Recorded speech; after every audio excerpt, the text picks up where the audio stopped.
مساء الخير. بعد الجمال ده اللي احنا شايفينه صعب اي كلام تاني يوصفه. يلا بينا نشوف هنعمله ازاي.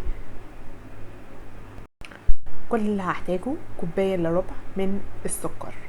هكون مسخنة كزرولة كده او اي وعاء، حلة على النار تكون ناشفة جدا، اكون مسخناها وهنزل على طول السكر يتكرمل معايا. تمام. حبيتوا تقلبوه، انا قلبته عشان اوريكم ان هو غلطتي اول مره عملت فيها صوص الكراميل ده. قلبت سكر حبب معايا ورحت دلقته، انا قلت هو خلاص باظ مني، فسيبوه والسكر هيفك وهيبقى سائل بالمنظر اللي انتوا شايفينه. جبت صينيتي مقاس، حطيت فيها الكراميل بعد ما فك خالص، وتكونوا حذرين جدا اتعاملوا معاه. حطيت بعد ما صبيت فيها الكراميل. نيجي بقى هنعمل الكريم بتاعنا. ضفت كوبايتين من الحليب، عليهم كوباية من السكر،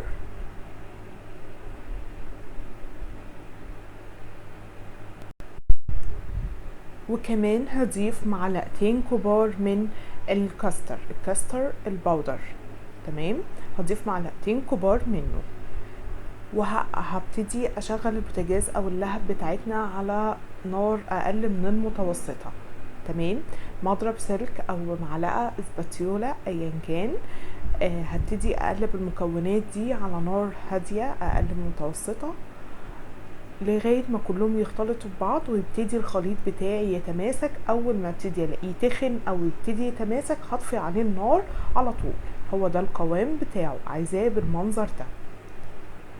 طبعا الكريم كراميل بتاعنا النهارده هنعمله من غير بيض، من غير ما يدخل فيه حتى في الفرن. تمام. هنا كان عندي عيش فينو. لو عندكم توست، الوصفه الاصليه المفروض بالتوست، بس ما كانش عندي توست، رحت عملته بالعيش الفينو وهنشوفه هي نفس النتيجه. فرمته في الكبه بالمنظر ده من العيش الفينو او التوست.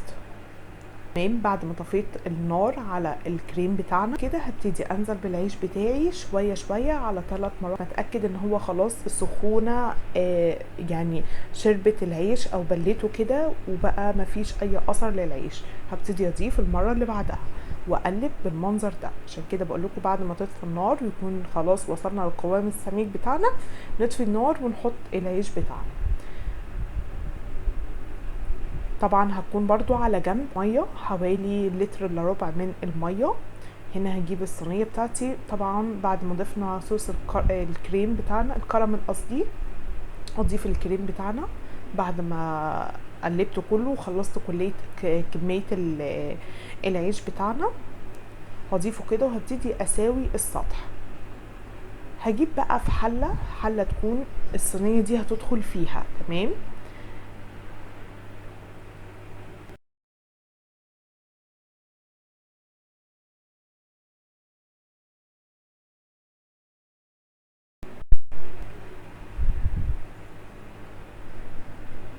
حطيت اللي هو عين البوتاجاز، اي معدن حديد كده بس عشان احط الصينيه عليه.